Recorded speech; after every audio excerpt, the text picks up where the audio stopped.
minutes to be admitted to the room, and then we'll get started. Just one moment, please.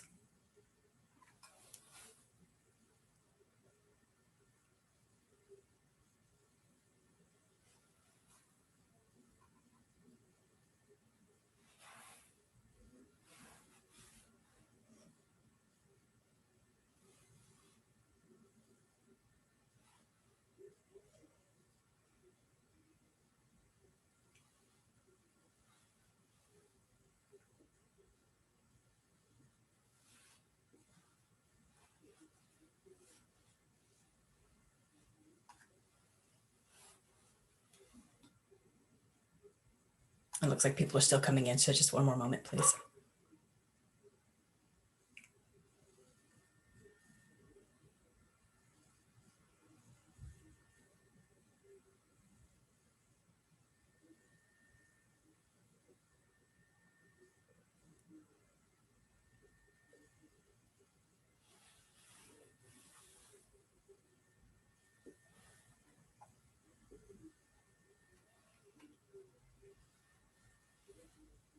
For those of you just arriving, we're just waiting for more people to come into the Zoom space, just so we ask your patience for just a few more moments.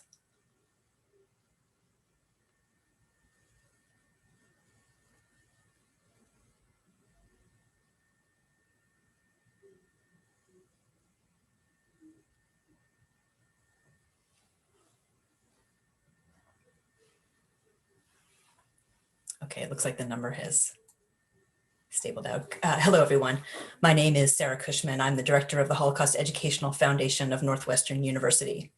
Delighted to welcome people from around the world to today's book event.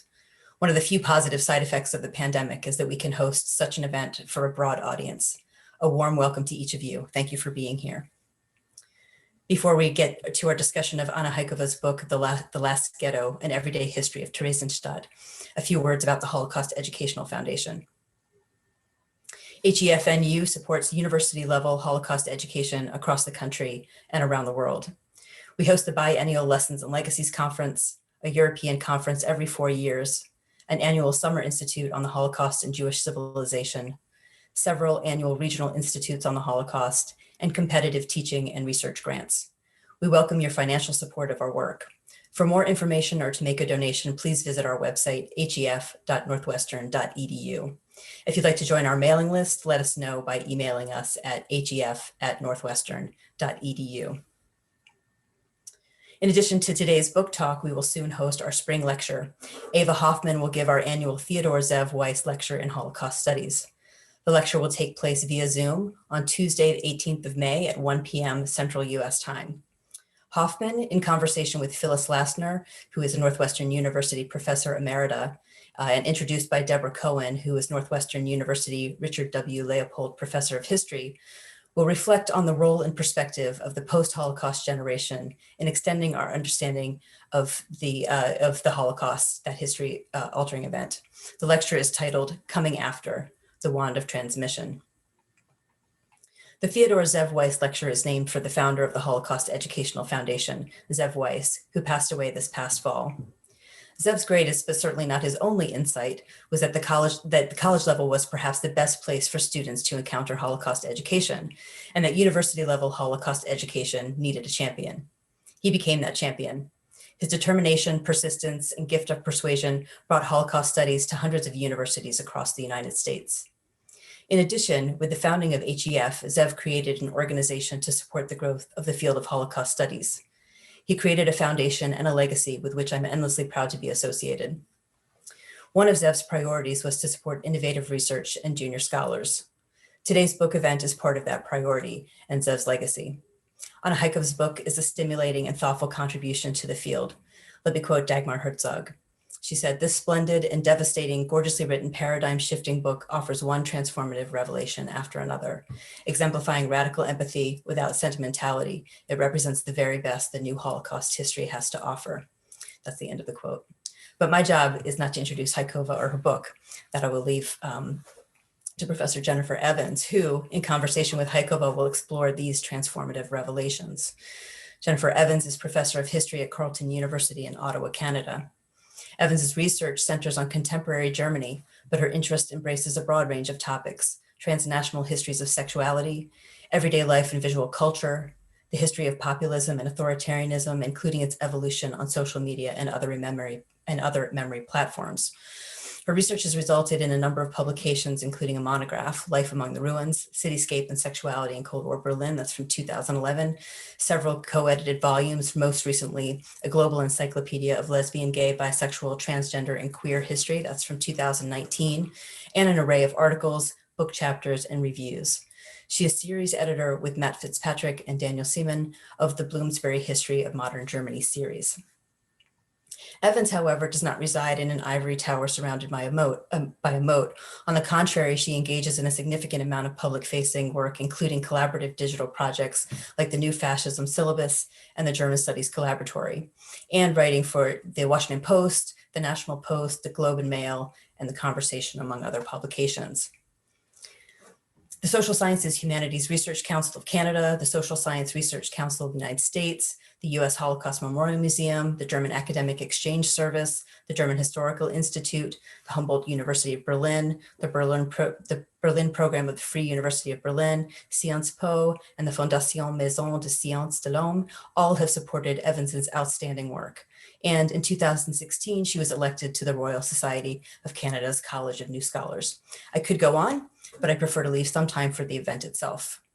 Professor Evans and Professor Hájková, welcome and thank you. Thanks, Sarah. Thank you so much, everyone, for coming and sharing your afternoon or perhaps evening with us, as the case may be.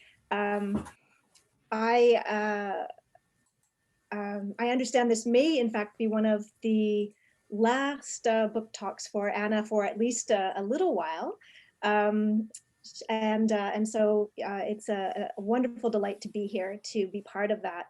I'm speaking with you this afternoon from the traditional and unceded territory of the Anishinaabe Algonquin Nation, acknowledging the land and Indigenous peoples still caught in the struggle against white supremacy in my city, Ottawa, and in this country, Canada, is an essential part of a conversation like ours today, which explores the long shadow and continued reverberations of race thinking, white supremacy, and genocide, and the different ways in which it marks our lives and perhaps even motivates our scholarship. I have the distinct pleasure to introduce Anna Hájková to us.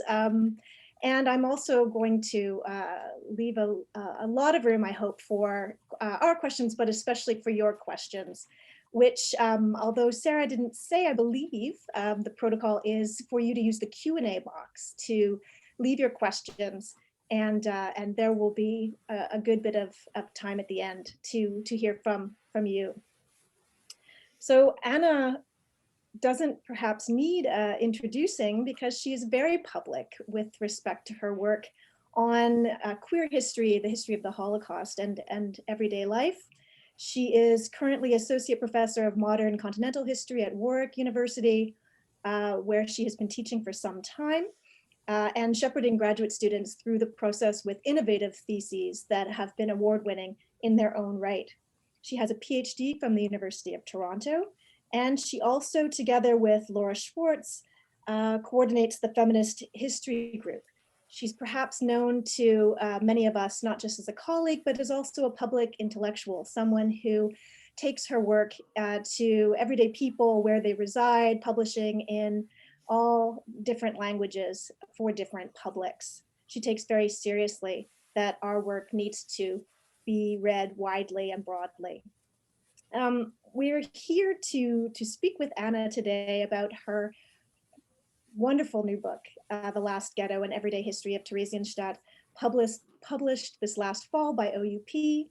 Terezin was a ghetto and concentration camp 30 miles north of Prague in what is today the Czech Republic. It was originally a holiday resort reserved for Czech nobility, turned into a ghetto and camp. It housed primarily Jews from Czechoslovakia and tens of thousands from Germany and Austria, as well as hundreds from Denmark and the Netherlands. A good portion of inhabitants were children, but as Anna shows in her book, there is so much more to the story than artistic production, plays, music, and childhood, what is often popularly associated with Theresienstadt. In extraordinary detail and drawing on over 70 different archives, Anna shows that prisoner experience in Theresienstadt was much more complex, nuanced, and tragic than we have perhaps ever considered. Using the lens of everyday life, she's able to reconstruct stories of extreme privation, of contingency, of precarity, of loss and suffering in ways that casts new light on subjects that have not always been as central to our analyses, on age and aging in the camps, on sexuality, on alliances, agency, and predation among victims' groups themselves. This prison society that she describes in detail sheds new light on the tragedy of the Holocaust as lived experience. And we will talk today a bit about this on Anna's choices of emphasis and on what her methodology can do to help us better understand this dark time and its resonances today.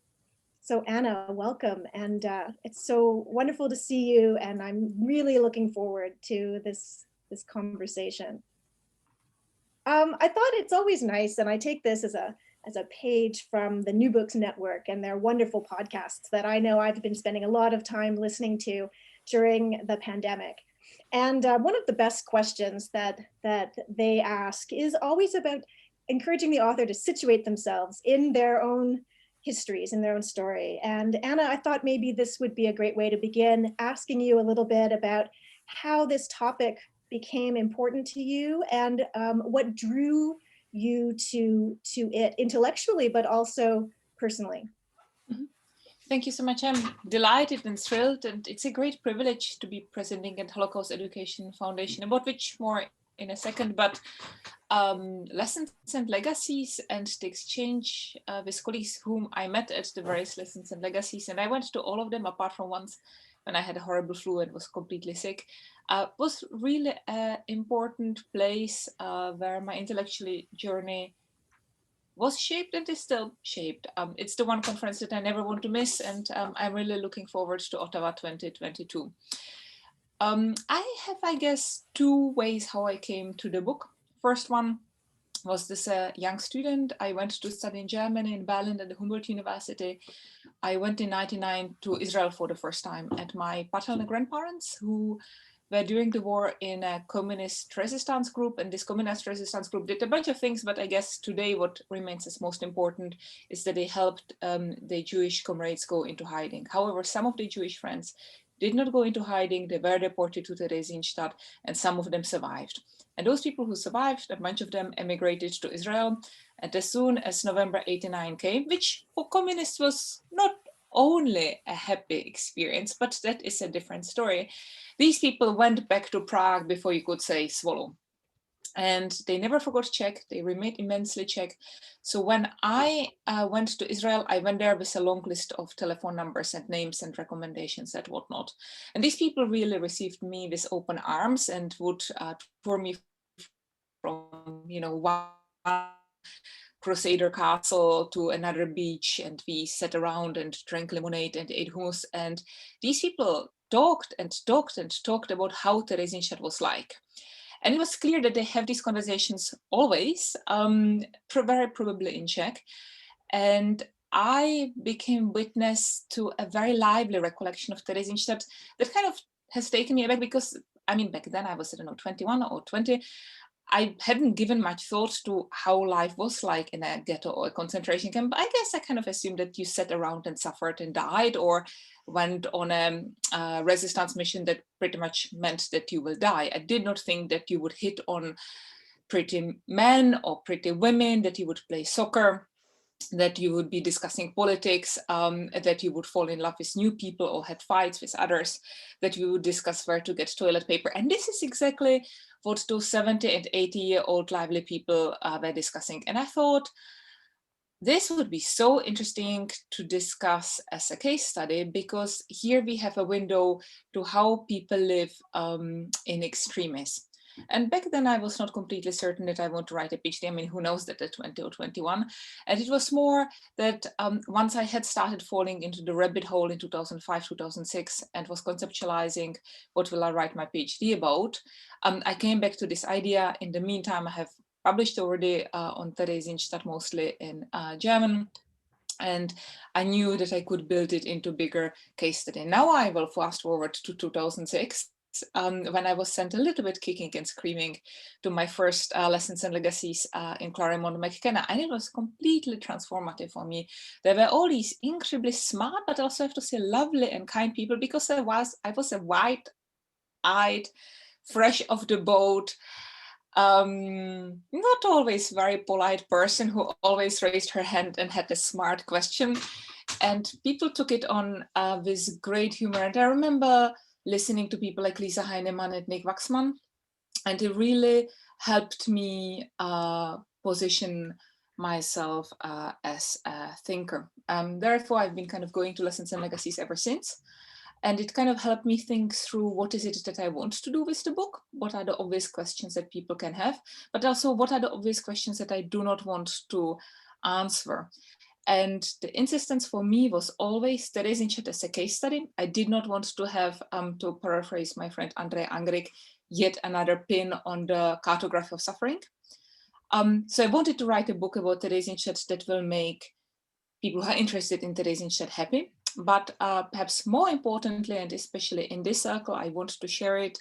I wanted to write a case study of extreme society that will apply for other ghettos and concentration camps, but also for study of prison societies in large. I mean, for example, what was really influential early theory for me was Erving Goffman's study on asylums. And then once I finished the dissertation on which the book is published, I read the book by Goffman's daughter, Alice Goffman, about the underprivileged and criminal lives of African American in Philadelphia. And I know that the book was sometimes criticized, but I was actually, for me, it was many of the things that she described and analyzed were things that I knew so well from Theresienstadt. It is not to say that this is the same class or the same race, but it is something to encourage us to position the Holocaust into wider history. And those were some of the things that I strove to do. So I did not answer all of the questions about how Theresienstadt worked. And just last week, a colleague came and asked me about the Heimeinkaufsverträge. And obviously I can speak about Heimeinkaufsverträge, but I do not have the ambition to answer everything about that because it has been done by others and better. But I wanted to look at what transports meant to people, how kinship changes, what does it mean to fall in love, what does it mean to be afraid, how food changes, and how you can be very excited about getting a plum.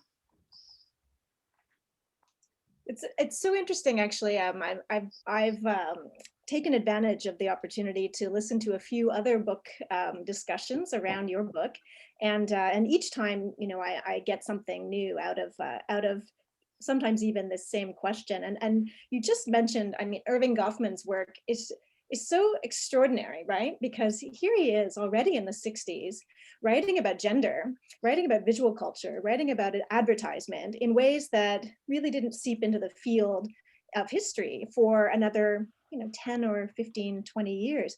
It reminds me of the fact that when we are writing our histories, we do have many different interpretive frames that we could draw on. And I wanted to maybe ask you about your choices. So you very deliberately choose everyday life.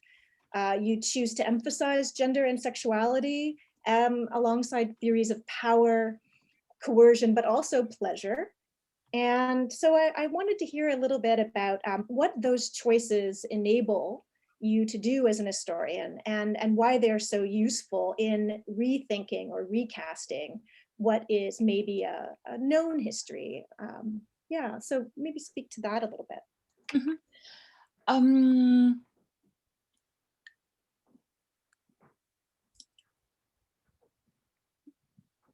Okay, there's a bunch of ways that I could answer this, and I will start maybe a little bit prosaically. I guess I was lucky that way that I never thought that Holocaust would be a place out of the time and space. I grew up among Holocaust survivors and political Holocaust survivors. They used to hang out with my late grandmother. She was the responsible person in the 1970s who could approve people's pensions according to the famous, well, in Czech context famous, paragraph 255. And these people often were dissidents. So if they did not receive a pension, an early pension, because they were imprisoned, they would not receive any money or would have to go window cleaning. And if you're a former intellectual, if you're an intellectual, you do not want to go window cleaning.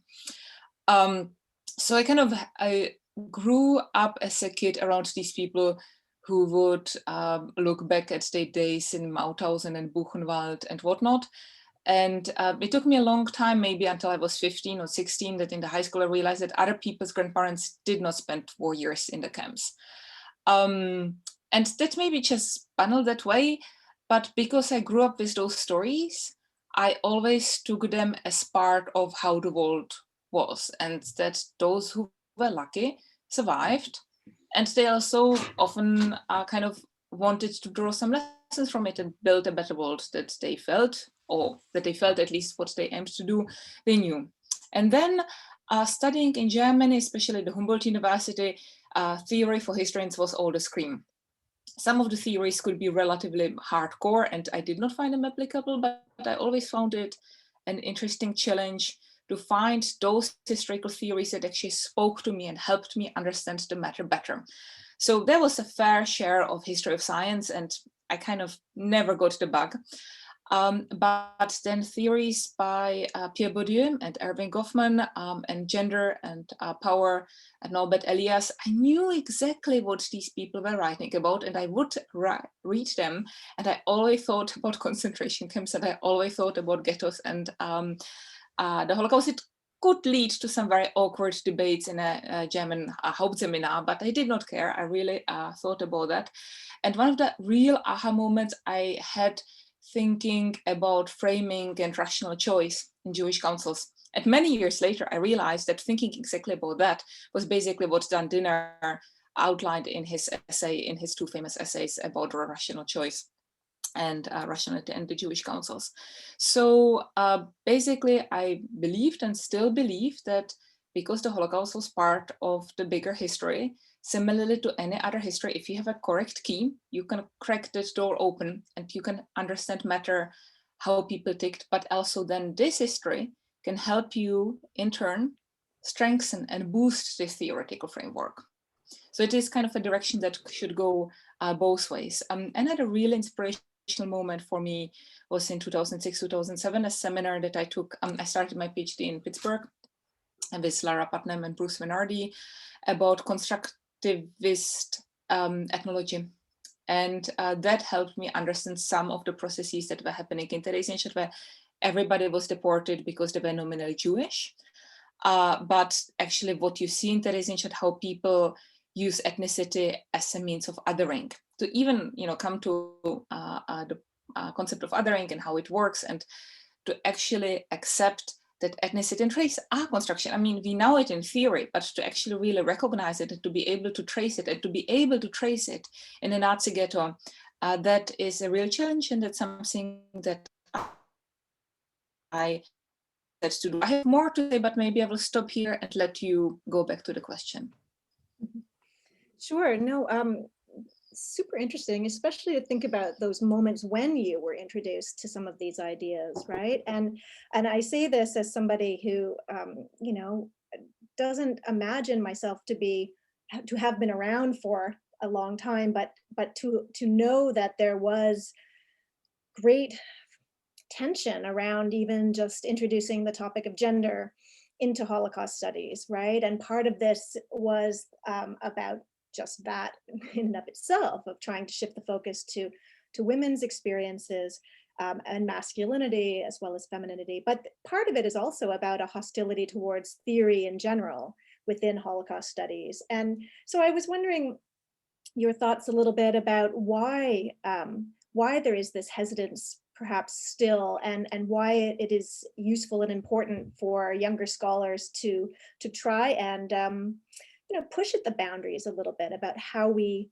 we do the work that we do and what it can yield to our histories.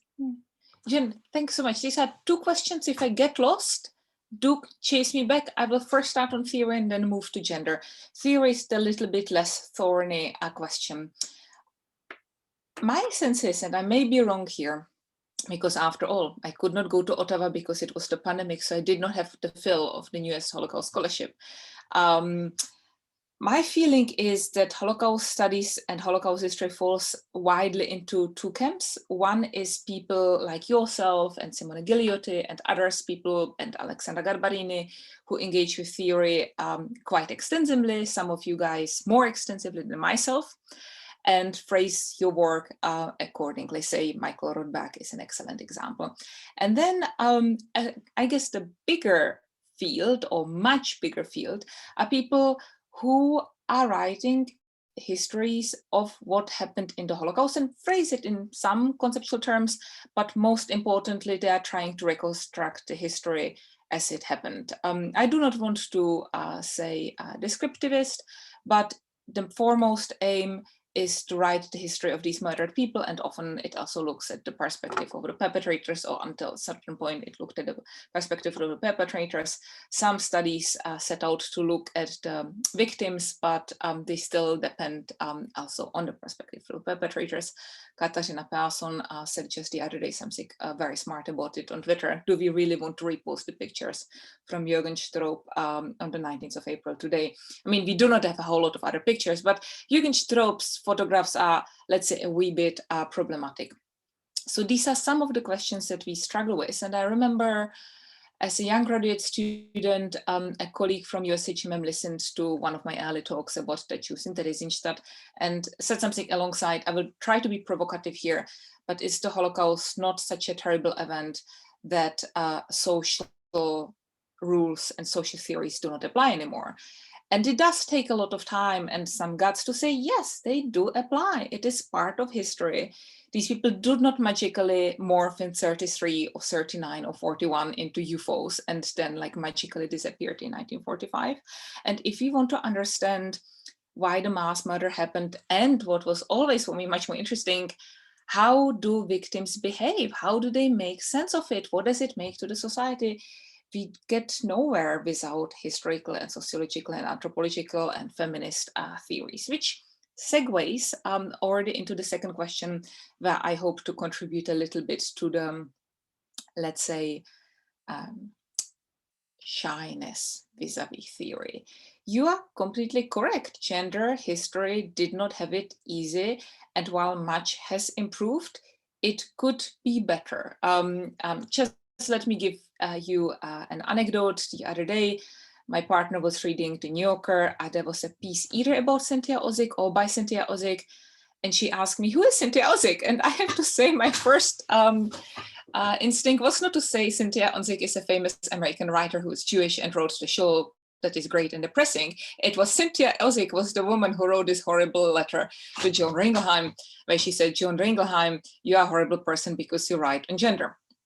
I think this is something that will stay with us. And I say, like, good for John Ringelheim that she published that letter. But it's really hard to go on after receiving such a letter. I can say from my own experience. These were not small potatoes. The people who started working on this in the late 70s, early 80s, people like Atina Grossman, John Ringelheim, Marin Kaplan, and many others, really went against considerable resistance. And today we are at the point where I feel this topic has been grudgingly recognized as valid and interesting. And people will go to panels on gender and women, especially when it's about sexuality. But sometimes I wonder whether it's not seen as something decorative and interesting rather than important and canonical.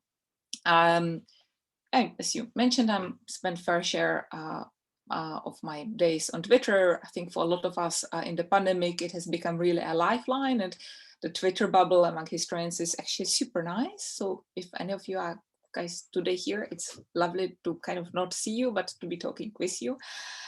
But as people kind of exchange about what will go on the syllabus and what are the important authors and what are the key questions that we need to engage with, is does tend to err on books by male authors and books by male authors who touch on gender in best in passing, like 3 pages on prostitution or 3 pages on divorces.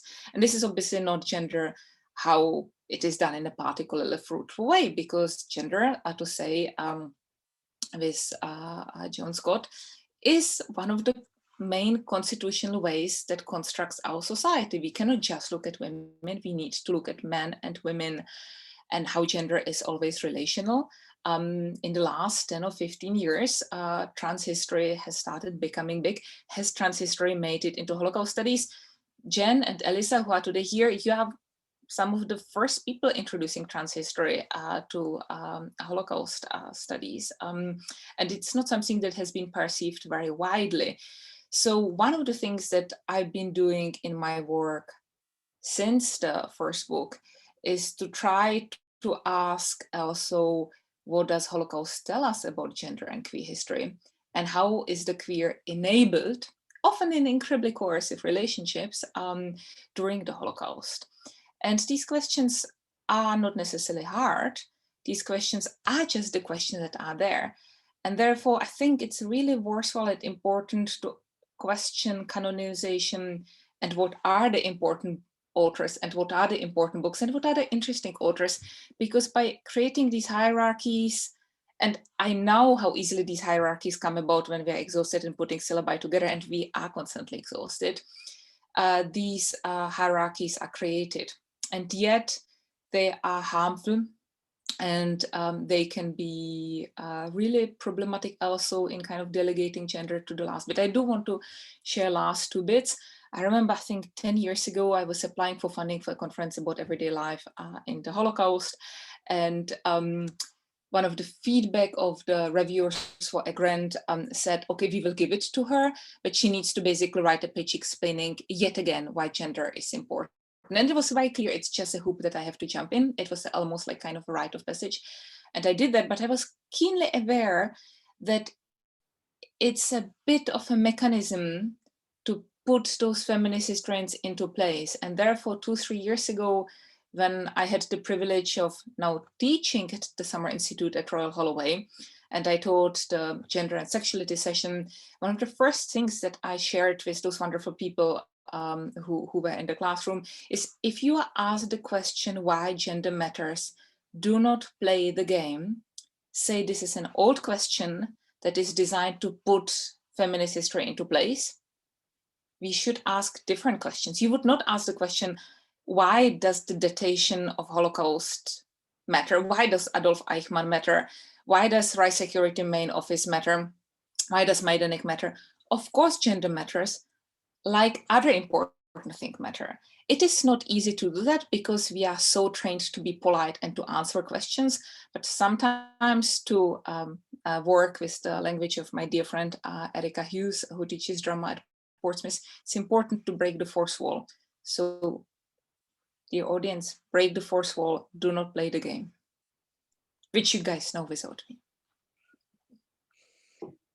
Yeah, it's true, right? I mean, that gender only speaks to family or sexuality or intimacy, as opposed to gender speaking to forms of governance, right? Administration. I mean, it's always interesting to see sort of when gender happens, right? And what it's meant to explain, as opposed to, you know, all of the different relationships of power that are in and of themselves gendered, right?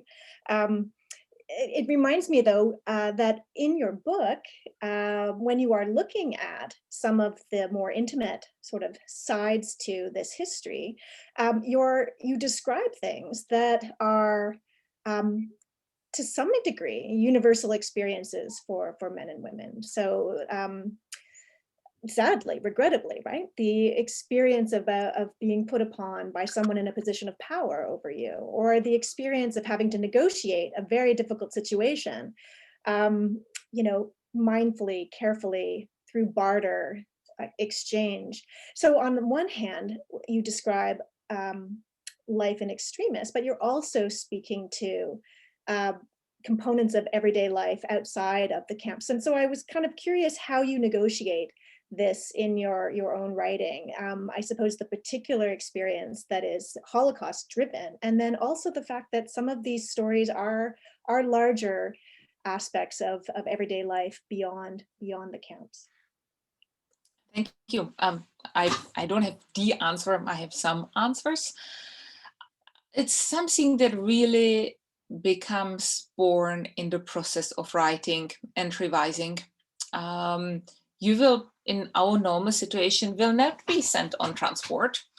I mean, the worst that can happen is that we will lose our job, or that if we get COVID, we will not make it through the triage in the hospital, which sucks. But the odds are that this is not going to happen. So in the decisions that we do, and our decisions as academics in 2021 are becoming more and more limited. Maybe in the UK a little bit more than in North America, but definitively. But at the end of the day, we sleep in warm beds and have 3 meals a day. So those are enormous differences and worth thinking about. But I guess an equally fruitful and important question is, we need to stress the differences and similarities in both ways, because sometimes stressing the similarities up to a point in thinking can carry us further. So recognizing kinship, where other people see people just as friends, and something that kind of comes up in passing, and it's something that I know you, Jen, writing your book about queer kinship in post-war Germany, and how that kind of rewrites the history of post-war West Germany, but also of queer history.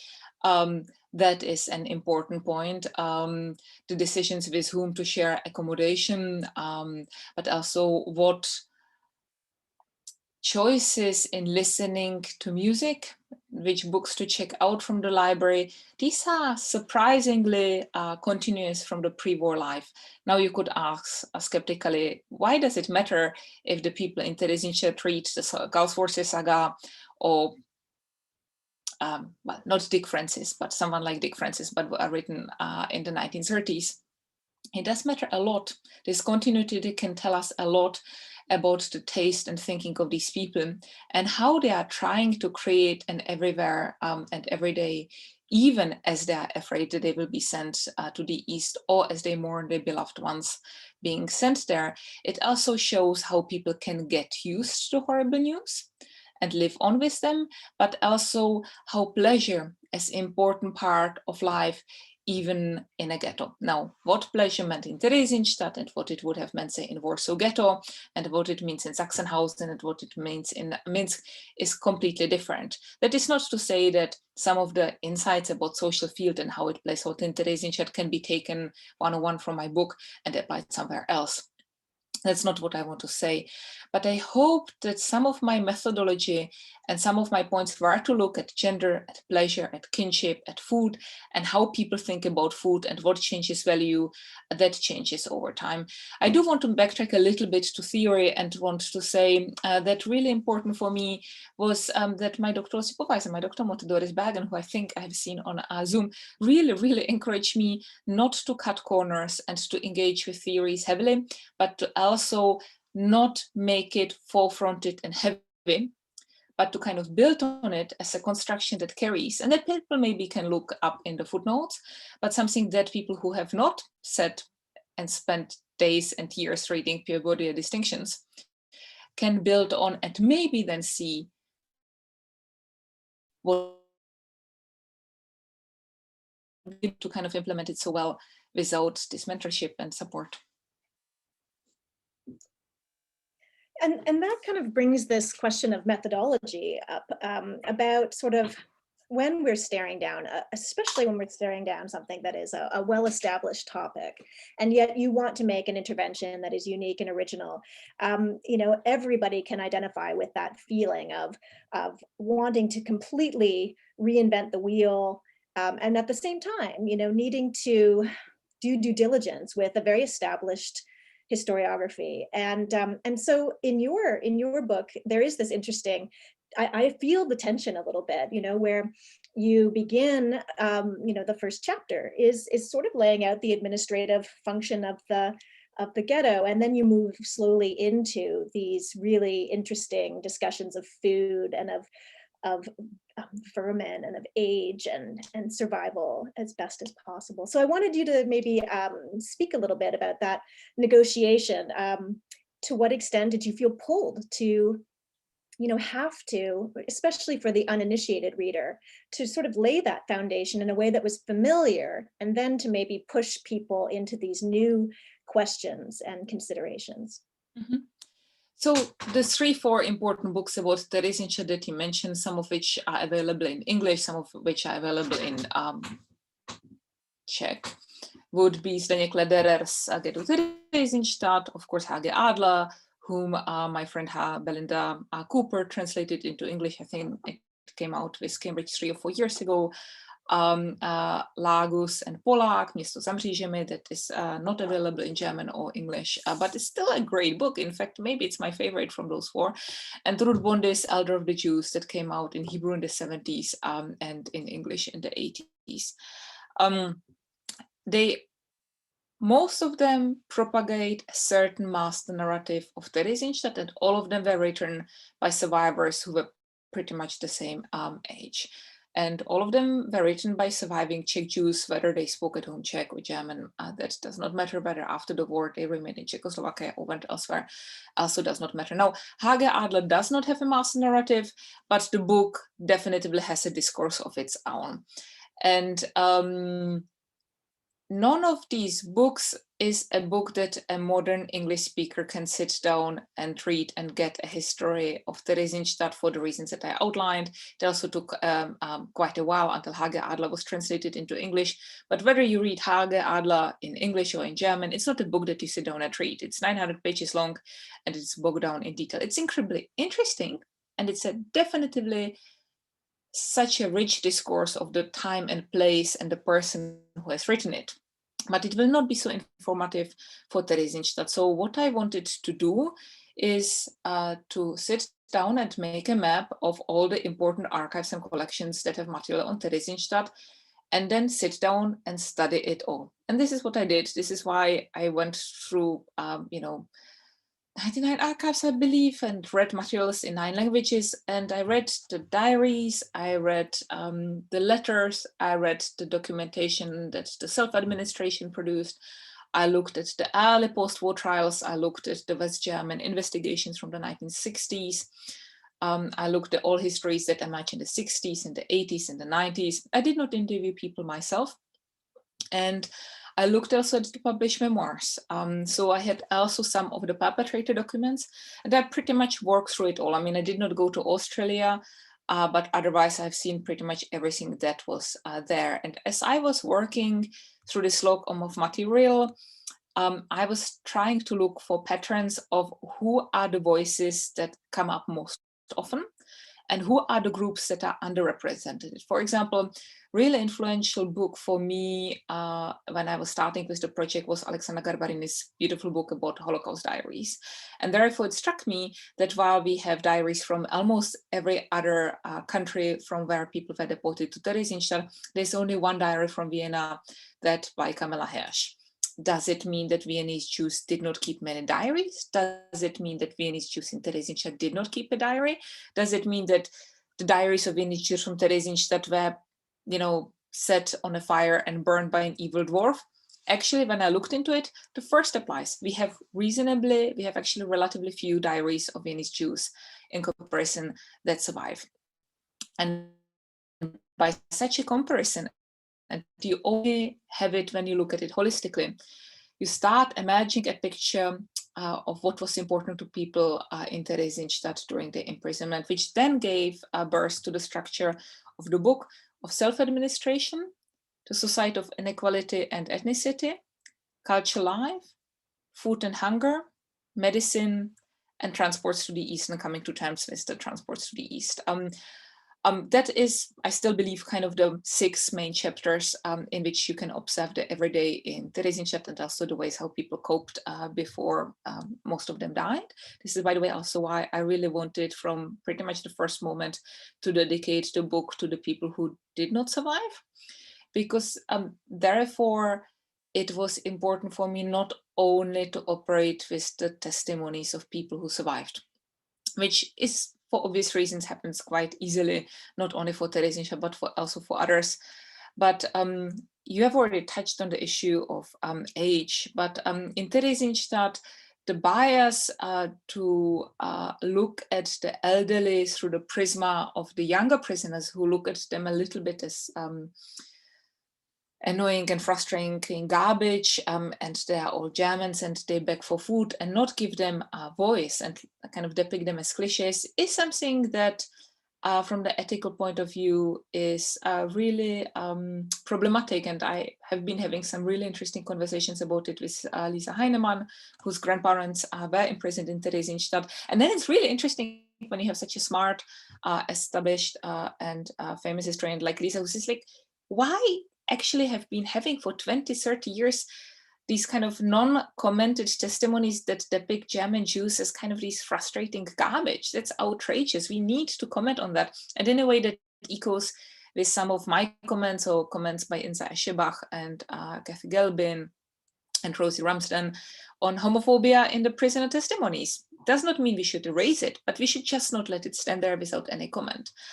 And all of these comments make the prisoners, and in few instances, if they survived, more human and help us understand the society that emerged. So basically, I slogged through all of this material. I took notes. I decided on how I'm going to structure this material. And throughout, I worked with a database and FileMaker. I think Bino FileMaker is a little bit out of fashion, but I found one database that worked for me. I worked with keywords. And when it came to writing, I thought well about which of the keywords would help me look at the topic of the chapter. Went through all of my notes, clustered them into a document that would be some 100 or 150 pages long. That would take, I don't know, like a week. Then after that week, I would spend 2-3 days with the printouts and started ordering it into the topics that would then be the structure of the chapter. That is a lot of work, but I very much believed into the inductive method, not into the deductive method, because like Foucault says that it's like this, and therefore the chapter needs to be built like that. I wanted to look at what topics were important for the victims, and that then gave shape and form and argument to the chapters. And then once I kind of reorganized these 100 pages into the main topics that come up there, I thought, well, how it could be, I thought at length how it could be built up into an argument, into a story. Sometimes I shifted throughout the time and thought, what are the arguments I'm making? And set out writing. And throughout writing, I guess the second half of the argument was born. I will tell kind of one more story and then stop talking, but this is a topic that is really dear to my heart, as you see. I remember finishing up the last chapter about transports, and I knew I will need to make a point about agency and powerlessness, because obviously we know from Charles Friedlander that it's such a defining moment for Holocaust victims. Doris Bergen has written 2 amazing articles in which she said so much about agency. And I knew I have some points that are in there, but to get there without being sentimental or kind of didactic was hard. And I still remember eventually getting there and picking up my phone and calling my dear friend Martin Schmock in Prague and screaming, Schmock, I have it. This is the argument. And then breathlessly talking for something like 10 minutes. And it was like, great. And now we just need to write it down. And the exciting feeling of having an idea and spelling it out and making it accessible to others, that's a wonderful, empowering feeling. And I think it's also a very feminist moment. And I want to encourage all young women listening to this who are thinking about going to graduate school and being in graduate school. Guys, don't underestimate the emancipatory power of writing. Not only writing academic stuff, also writing publicly, but it's like one of the best things you can do to listen to your own voice and to see other people read you. It's really important. In the interest of time, I'll have one more question, and I would suggest that this is a great moment for those listening to, if you haven't already, to write your questions, ideally in the Q&A, and we'll get to those very, very shortly. You raised this issue, Anna, and maybe let's make this our last question. You raised this issue about how important it is to correctly describe the range of human experiences in moments like this, around powerlessness, around agency, around inter-victim violence. And this raises the issue of difficult histories, of histories that are very hard for us to wrestle with and comprehend in light of the historiography, in light of myths around the Holocaust experience. And we know that the subject of difficult history is in the news a lot right now. I wanted to ask you to talk a little bit about why it's important to write histories that sometimes make us uncomfortable, that push us into new directions and challenge what we believe we already know about this past. Mhm. Yeah, this is the question of our times. Not only because of Trump and because of the Tories that are trying to prescribe to the universities and to national trust, how can we speak about slavery in British Empire? I do wonder how the Tory think tanks are trying to spin slavery as something positive, but maybe better not going there. I think difficult history is not necessarily difficult because we go there. Difficult history often becomes difficult because somebody looks at the work we are doing and proclaims it so. Jen, one could easily look at the work you are doing from the queer history perspective and say, finally, somebody's doing it. This is super exciting. And then somebody of an older generation who does not recognize trans women as women will look at it and will be completely outraged and will attack you so long until you start internalizing some of these attacks and will start feeling self-conscious. So with difficult histories, it's worthwhile also thinking it's not something that is given. I think difficult histories are a little bit like cultural vegetables. They are good for us. They help us differentiate. They help us develop empathy. And they help us kind of recognizing ambivalence and difference and humanity in the difficult times that we have been pretty much going through the last, 10 years.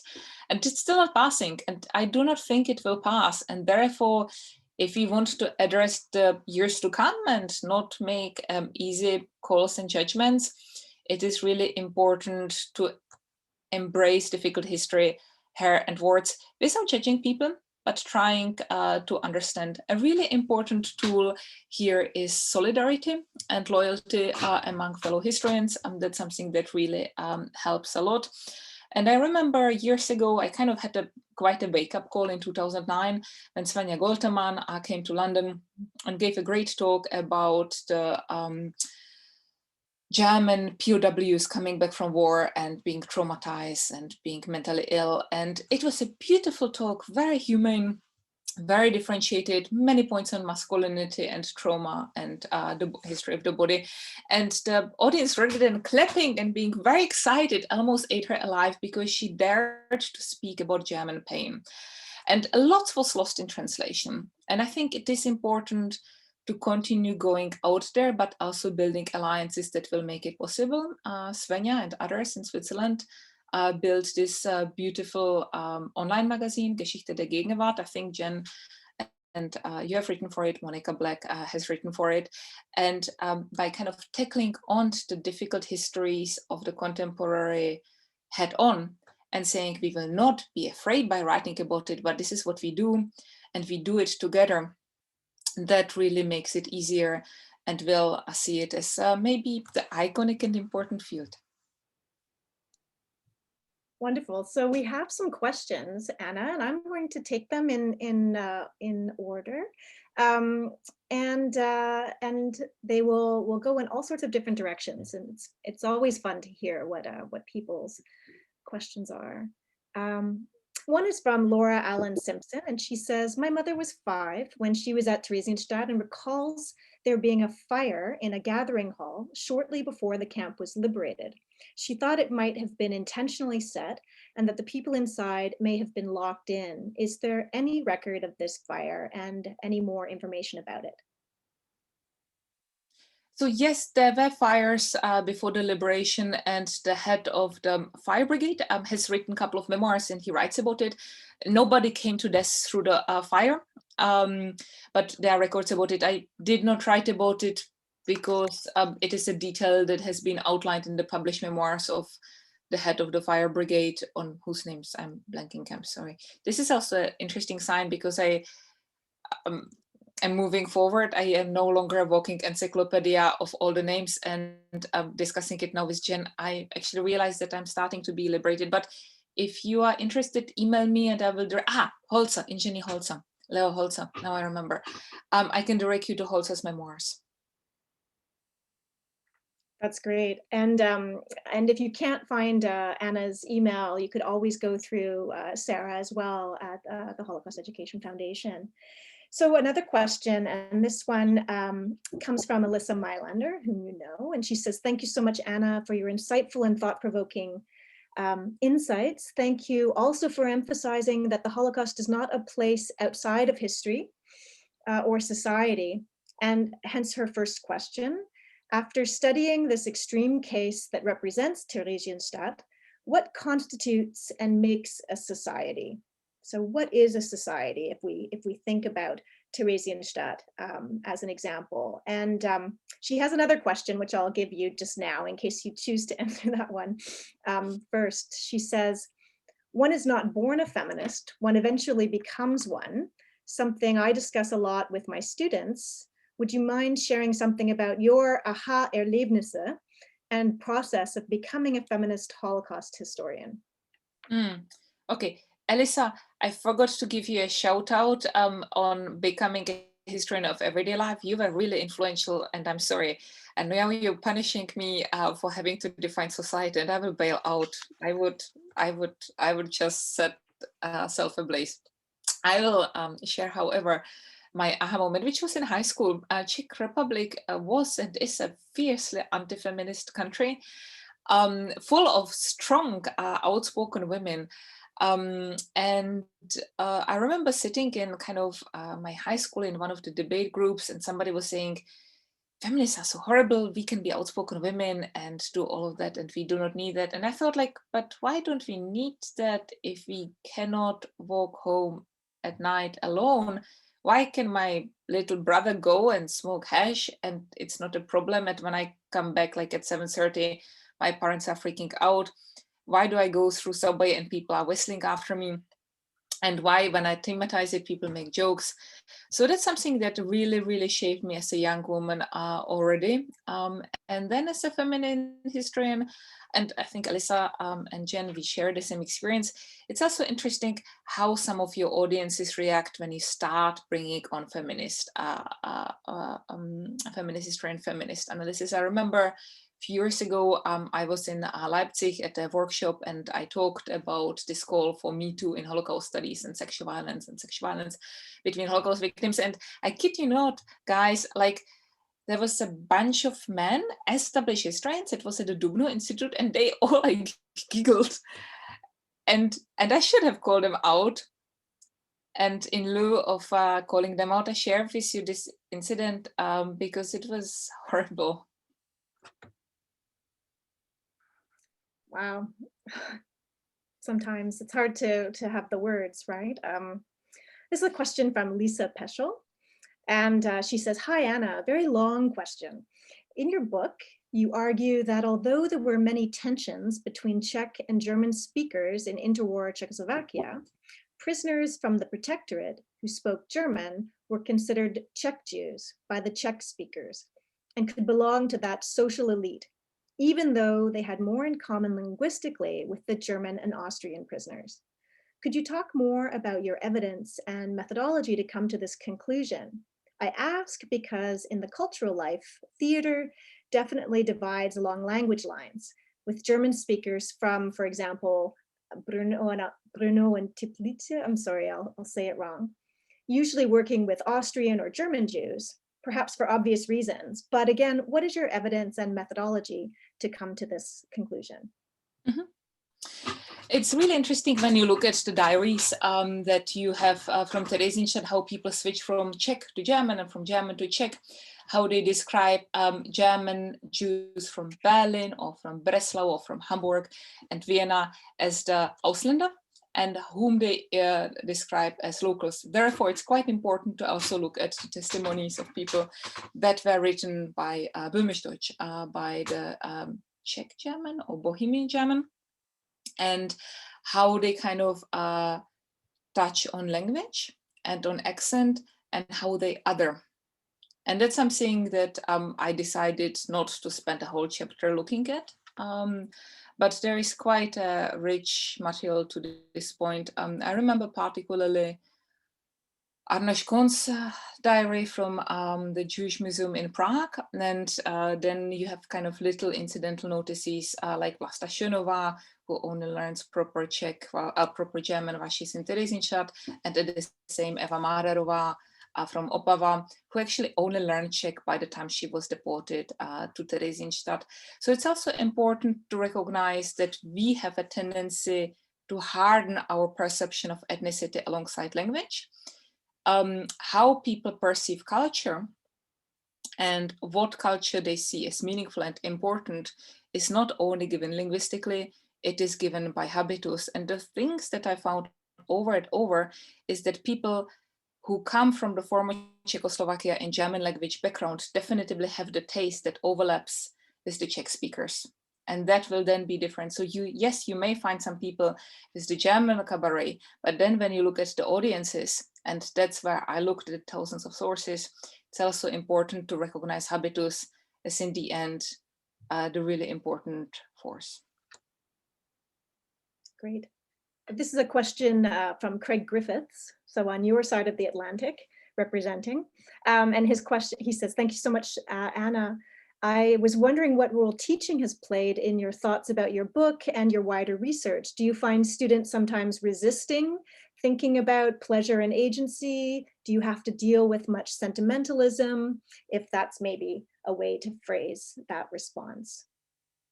Yeah, it's thank you, Craig, and wonderful to see you here. I got your book just the other day, and I'm really excited to read it. It will be a real game changer for modern German history and history of sexuality and queer history.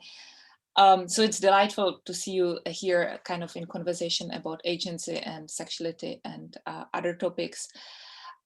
At Warwick, we teach year-long courses, and I find people come to my class because they had Holocaust in their high school.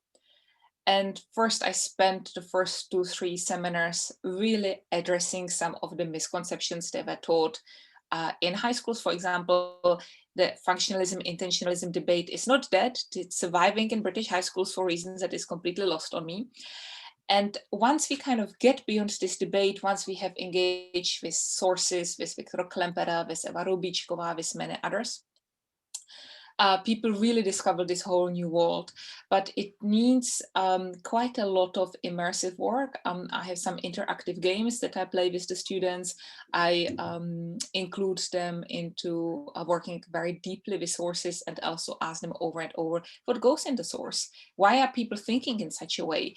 What would you do if you were in such a situation? One game that kind of warms up the British who can sometimes be not very talkative is the game. We have our best friend was deported to Theresienstadt and we will send him a parcel. What will go into the parcel? And then to think like, okay, they will not have Tupperware back in the day. You cannot send tomatoes because they will break. What vegetable will last a long time and is cheap and does not weigh much? Yes, it's onion and other things.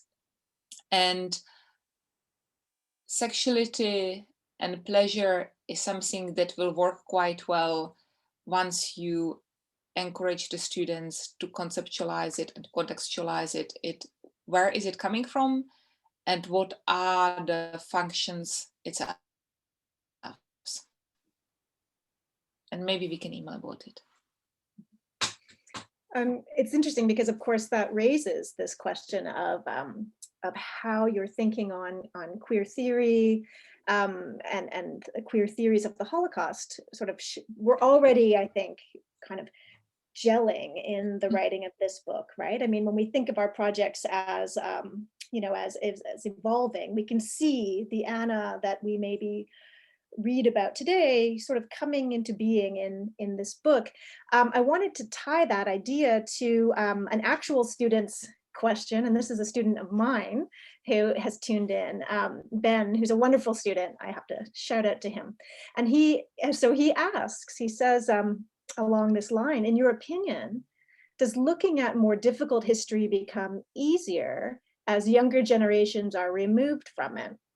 So as an example, would homophobia by ghetto prisoners be something that's easier for this younger generation to deal with because they're further away from that moment? Or is it more difficult because there's less evidence, to draw on in terms of diaries? Is it, how do you feel about this contemporary generation's openness to these themes? Yeah, Ben, this is a great and important question. And it's one of the questions that it's not either or. It's very clearly, it is easier. Because I guess I'm one of the, I don't want to say the first generation, but I'm like a really old millennial, I guess. So I look at these testimonies and I just find them hacklingly homophobic. And somewhat older person, and also a person who is not a lesbian, unlike me, will be like, oh yes, people say all kinds of things, but they were most importantly Holocaust victims. And that gaze has definitively shifted. Similarly to how the generation born until after, I don't know, 1995 or 1990 will think about trans people. Like among my students, they all signed this, they have their pronouns and they don't give one thought about it. And there is a big generational shift, and that is immensely liberating. I mean, every year I have students writing about LGBTQ experience in the Holocaust. And they go into it bravely, and they're a little bit frustrated by the lack of the sources. But it also means that you can read histories of heterosexual sexual violence with a queer lens, and that can be really, really influential.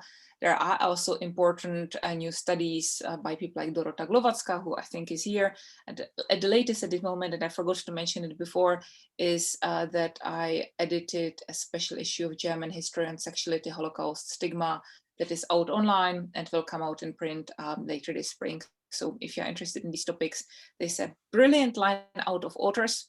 I'm one of them, but there are people like Jen Evans and Elisa Mailänder and Dorota Glowacka and Camille Foro and other people. And it is, I guess, a special issue that I always wish was out there. So I hope it will be able to be used for exactly the same questions like Ben has raised. Mm-hmm. This is sort of related to Ben's question and your answer. It's from Rebecca Clifford, and she says, Anna, thank you so much for a wonderful talk. You mentioned drawing on oral histories from various periods. I'm wondering if the way that people discussed everyday life in oral history interviews has changed over time, and if so, why? That's a great question that I haven't given it much thought. And it's such a good question that I would be loath answering, as the Germans say, from Stegreif, like sitting here not looking at it. The everyday is always there. People always talk about food, about making place, about falling in love, but how much space they give to various things changes. Certain normative expectations change over time. Certain norms become stronger, certain norms become weaker. We have work by people like Nama Sheikh and others who say in the early testimonies, survivors of sexual violence are more willing to talk about sexual violence. Then we have other research saying that actually later on, with the rise of second wave feminism, people were suddenly able to talk about sexual violence. That does not mean that these people are all wrong. It just means that these various factors work in a different way.